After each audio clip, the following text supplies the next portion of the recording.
Allez, on est parti pour la Costeria Amalfitana. C'est tellement beau. Waouh.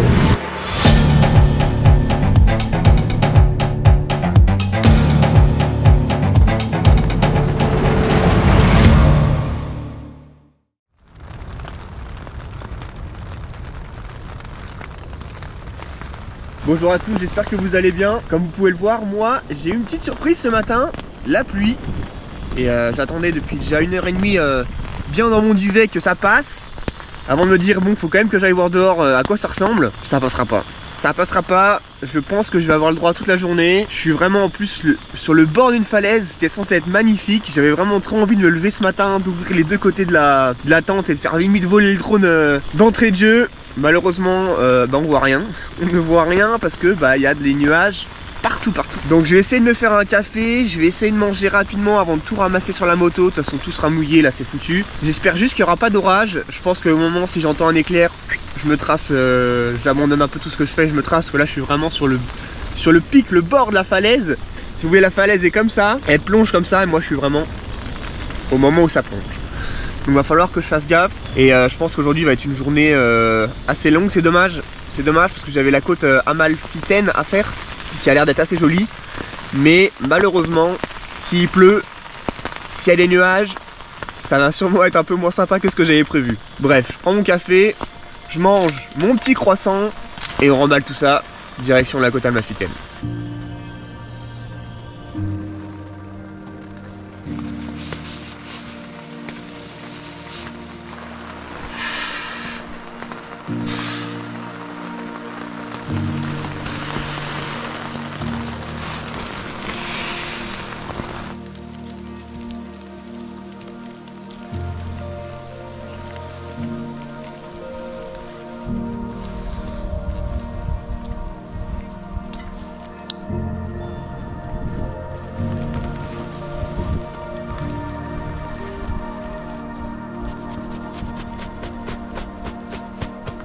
C'est bon, Roxy est chargé, tout est ramassé. Regardez un petit peu l'endroit où j'avais décidé de poser ma tente hier. Juste ici, là où il y a de l'eau en fait. Ça a formé une énorme flaque. Et heureusement que la tente est étanche parce que je m'en suis même pas vraiment rendu compte. C'est juste en enlevant le matelas, j'ai vu qu'il y avait un tout petit peu d'humidité. Toujours est-il que je suis très content d'avoir rangé la moto. Finalement, après avoir passé maintenant peut-être 20 minutes à ranger le camp, et je préfère ces conditions là aux conditions que j'ai pu avoir par exemple en Arabie Saoudite ou à Oman où il faisait ultra chaud, ultra humide. Honnêtement, c'était encore plus dur. Donc, je suis content. Bref, allez, on repart direction la côte Amalfitène, donc Salerno, et ensuite je vais faire le tour de la petite péninsule. J'avais prévu d'aller voir Pompéi, pas sûr que j'aille voir Pompéi s'il pleut comme ça et si il fait cette brume là. Et ensuite direction Naples où normalement je vais passer la nuit dans une auberge. Ça tombe bien, j'avais prévu de passer la nuit dans une auberge et je pense que je vais pas du tout regretter mon choix. Allez, on est reparti, let's go.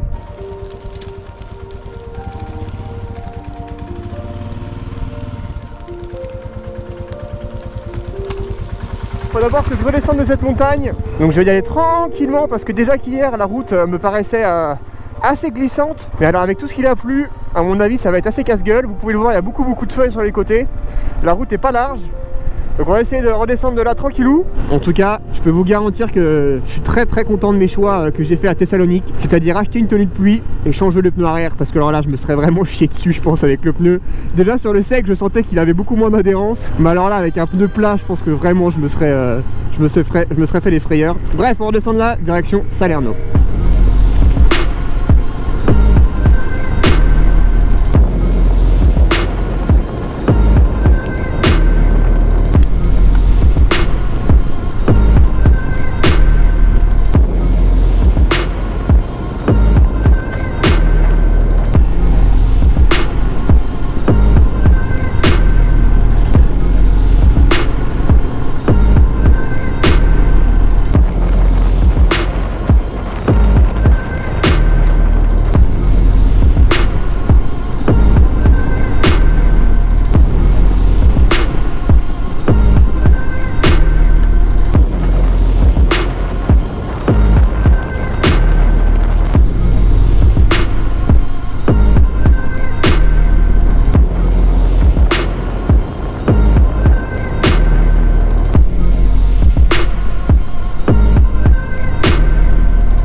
C'est pas possible que j'ai le droit à un petit rayon de soleil sur la côte.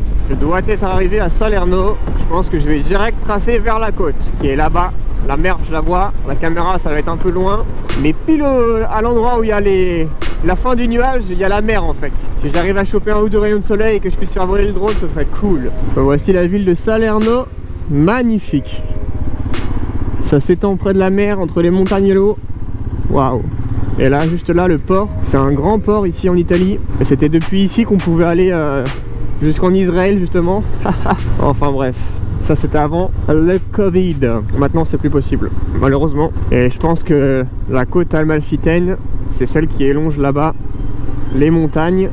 Waouh, c'est vraiment beau, hein. Magnifique, les falaises dans l'eau là. Et il y a plein de constructions, c'est un truc de malade. Je sais pas comment ils font pour mettre des maisons sur des falaises, mais c'est très beau. Allez, on est parti pour la Costeria Amalfitana.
Waouh.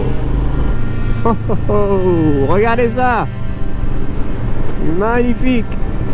Évidemment, dès que je remets le téléphone et que je ressors un petit peu les branchements, il se remet à pleuvoir.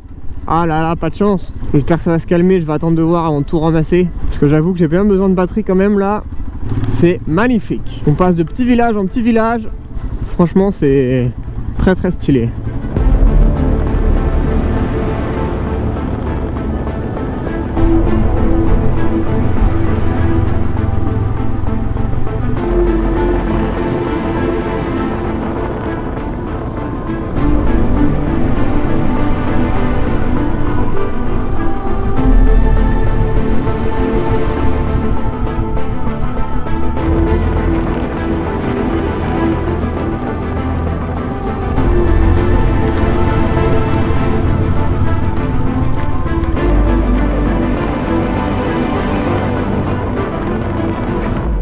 Bon bah malheureusement ça s'empire, on va devoir repasser en mode pluie. Bon bah heureusement que j'ai fait voler le drone tout à l'heure parce que là j'aurais bien fait voler aussi mais c'est pas possible. Bref, on est reparti, j'espère que la GoPro va tenir. Let's go.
Il n'y a pas à dire, ce petit village, c'est probablement un des plus beaux. C'est un des derniers sur la route, en tout cas dans le sens dans lequel je la fais.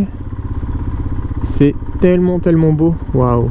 Bon, j'ai du mal à faire voler le drone par ici, j'ai l'impression qu'ils ont mis des brouilleurs. Donc j'ai pas trop forcé le truc, j'avais peur de le perdre. Magnifique. Il y en a sur toute la montagne comme ça, des maisons de toutes les couleurs. Super beau. Je crois que j'arrive à la fin de la route. Maintenant c'est direction Pompéi, mais je vais lâcher un peu la côte il me semble.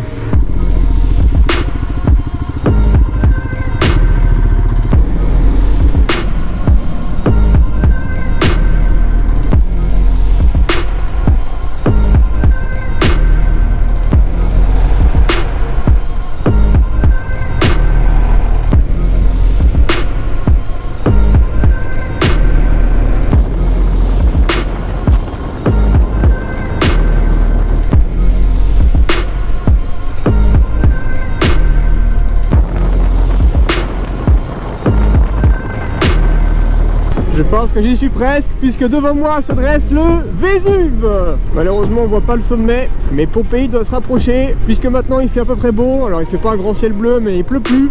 Je vais aller quand même visiter Pompéi, et une fois que j'aurai fait ça, direction Naples. Le programme de la journée était un peu chargé, mais je pense que ça va le faire. C'est assez rare pour le dire. Bon, c'est bon, j'ai posé Roxy, 5 € pour le parking, 16 € pour les tickets de Pompéi, et me voici dans le site archéologique. Je pense que j'allais faire le tour rapidement, parce qu'il va faire nuit dans 1h30. Qu'après j'ai encore 30 km pour aller jusqu'à Naples. J'aimerais bien rouler le moins possible de nuit, surtout que Naples, j'ai entendu dire que c'était quand même un sacré chaos en termes de trafic, donc on va aller visiter Pompéi en espérant le faire avant la nuit. Allez, je vous emmène voir ça.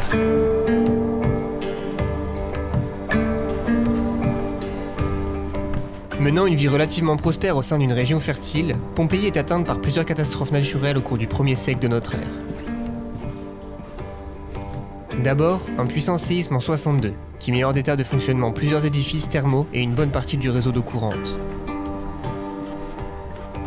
17 ans après, Pompéi fut détruite en même temps qu'Herculanum, Oplontis et Stabiès lors de l'éruption du Vésuve survenue au cours de l'automne 79.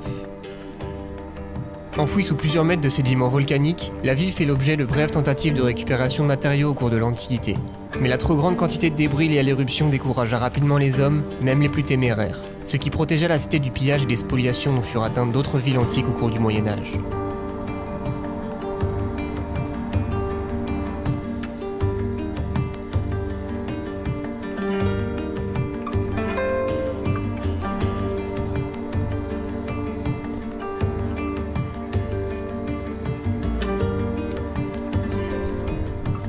La ville sombra alors dans un relatif oubli pendant les 15 prochains siècles, avant d'attirer l'attention une première fois en 1592, lorsque ses vestiges furent touchés par la construction du canal de Sarno.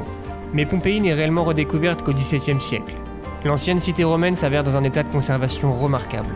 Les fouilles entreprises à partir du XVIIIe siècle, et notamment à partir de 1748, permettront d'exhumer une ville qui constitue un précieux témoignage de l'urbanisme et de la civilisation de la Rome antique.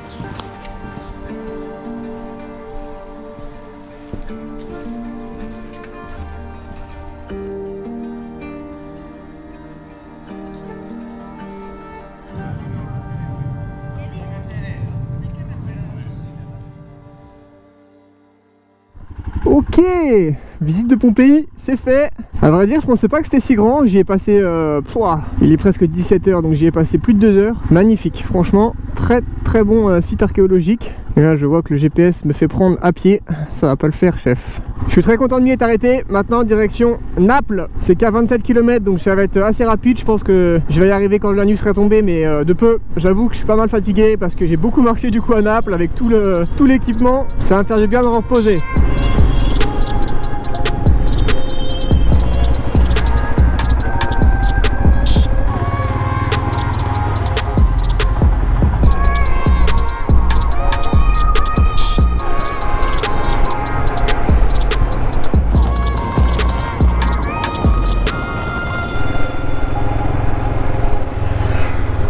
Ça fait 1 heure que je suis parti, j'ai fait 12 km. Je vous garantis, c'est vraiment le bordel. Tout le monde conduit n'importe comment, c'est un truc de malade. Enfin bref, je vais y arriver. Je pense que là, c'est vraiment le début de la ville en elle-même. Même si je suis pas vraiment sorti de la ville depuis que je suis parti de Pompéi. Ça commence à sentir la pizza, c'est bon signe.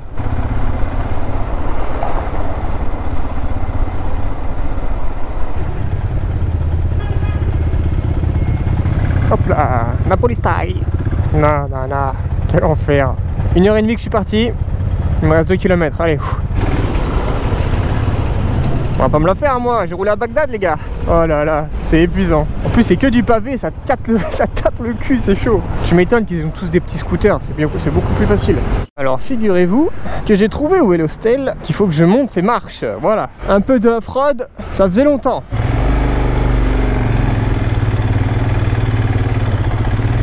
Let's go. Je suis pas le seul à l'avoir fait, hein. Comme vous pouvez le voir. Bon, sacrée ville, hein. J'espère qu'ils ont de la place maintenant, maintenant que je suis là. On se retrouve à Naples le lendemain. Je vais passer la journée à un petit peu explorer les alentours. J'ai pas forcément prévu grand chose. Je vais juste m'imprégner un petit peu de l'atmosphère, marcher dans les petites ruelles, ça monte, ça descend comme vous pouvez voir derrière moi. Moi j'ai beaucoup aimé la partie italienne, la côte amalfitaine était magnifique. Malgré le mauvais temps, j'ai quand même vraiment vu des paysages de ouf. J'espère que ça vous aura plu, si c'est le cas laissez-le moi savoir. Et comme ils disent ici en Italie, ciao!